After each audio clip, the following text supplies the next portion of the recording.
पहिला घास आणि थेट प्रेमातच, कमी वेळात, कमी साहित्यात, पण चव अशी की जी ढाब्याची आठवण करून देईल.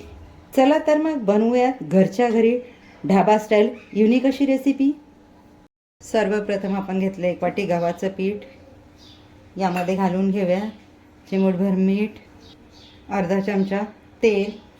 यामध्ये हळूहळू पाणी घालत आपण चपातीच्या पिठाचा जसा गोळा रेडी करून घेतो ना, तसा आपल्याला इथे पिठाचा गोळा रेडी करून घ्यायचा आहे. पीठ आपलं छान मळून झालेलं आहे. आता याला रेस्टसाठी बाजूला ठेवून देऊयात. आणि इथे पावडर मसाले आपण पाव चम्मचच्या प्रमाणात घेतलेले आहे. पाव चम्मच हळद, छोटा पाव चम्मच धणे पावडर, पाव चम्मच गरम मसाला, चवीनुसार मीठ आणि पाव चम्मच चाट मसाला. चाट मसाला तुम्हाला नसेल घालायचा, स्किप केला तरी देखील चालेल. फोडणीसाठी मी 2 चम्मच तेल घेतलेलं आहे. तुम्ही तेलाचं प्रमाण तुमच्या आवश्यकतेनुसार कमी जास्त घेऊ शकता. अर्धा चम्मच जिरं. आता इथे मी अद्रक, लसूण, हिरवी मिरचीची पेस्ट केलेली, यासाठी मी 4 ते 5 लसणाच्या पाकळ्या घेतल्या आहेत.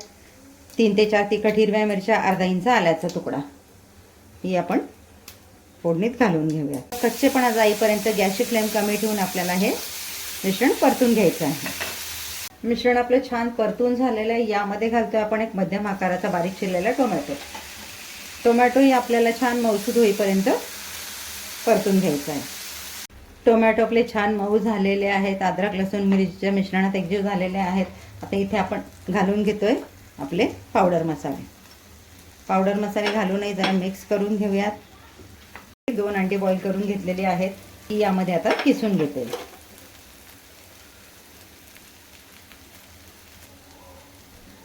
अंडी आपली यामध्ये किसून झालेली आहेत. हे एकदा आपण मिक्स करून घेऊयात. लक्षात आलंच असेल आपण काय बनवतोय, तर आपण बनवतोय सकाळच्या नाश्त्यासाठी हाय प्रोटीन पराठा. तर यामध्ये आपण घालून घेतोय चवीनुसार, आवडीनुसार चिरलेली कोथिंबीर घालूनही मिश्रण एकदा छान मिक्स करून घेऊयात आणि मिश्रण छान गार करून घेऊयात. मिश्रण आपलं छान गार झालेलं आहे. एका बाजूला मी गॅसवर पॅन गरम करायला ठेवला आहे. आता आपण पराठ्यांसाठी छोटे छोटे पिठाचे गोळे तयार करून घेऊयात. गोळ्याला पीठ लावून घेतलं आहे मी. छान चपाती लाटून घेते. इथे यावर थोडंसं तेल पसरून घेते सगळीकडे. तर इथे बरोबर सेंटरला आपल्याला सारण घालून घ्यायचं आहे. तुमच्या आवडीनुसार तुम्ही सारण इथे कमी जास्त प्रमाणात घेऊ शकता. आता या बाजूची साईड आपल्याला या पद्धतीने फोल्ड करून घ्यायची आहे. कडा छान दाबून घ्यायचा आहे. आता अपोजिट साईड देखील आपल्याला त्याच्यावर या पद्धतीने फोल्ड करून घ्यायची आहे. ही साईडही आपल्याला फोल्ड करायची आहे आणि छान कडा दाबून घ्यायच्या आहेत. समोरील बाजू देखील आपल्याला त्याच पद्धतीने पॅक करून घ्यायची आहे. आता इथे आपला छान चौकोनी आकार तयार झालेला आहे. आजचा पराठा आपण चौकोनी आकारातच लाटून घेणार आहोत. मी पराठ्याला पीठ लावून घेतलं आहे आणि हलक्या हाताने चौकोनी आकारातच लाटून घेते आहे. हलक्या हाताने लाटायचा, जास्त आपण दाब दिला तर आपलं सारण त्यातून बाहेर येईल.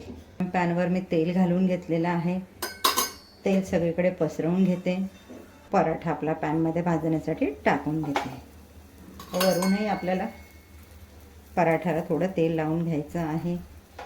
हे आपल्याला छान पसरवून घ्यायचं आहे. वरून देखील दोन्ही साईडने आपल्याला पराठा छान खमंग खुसखुशीत होईपर्यंत भाजून घ्यायचा आहे. पराठ्याची खालची बाजू आपली छान भाजून झालेली आहे. पराठा आपण उलटा करून घेऊया. पराठा आपला दोन्ही बाजूनी छान भाजून झालेला आहे.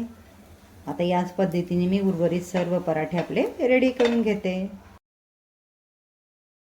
मला माहिती आहे रेसिपी तुम्हाला खूप आवडली आहे. तुम्ही व्हिडिओला लाईक, शेअर, सबस्क्राईब नक्की कराल. तयार आहे आपला फास्ट फूडपेक्षाही खूपच हेल्दी, कमी खर्चात जास्त पोषण देणारा, ढाब्याची चव देखील विसरायला लावणारा, घरगुती साहित्यात बनवलेला हेल्दी अंडा पराठा. भेटूयात पुढच्या व्हिडिओमध्ये एक नवीन रेसिपीसह. थँक्यू.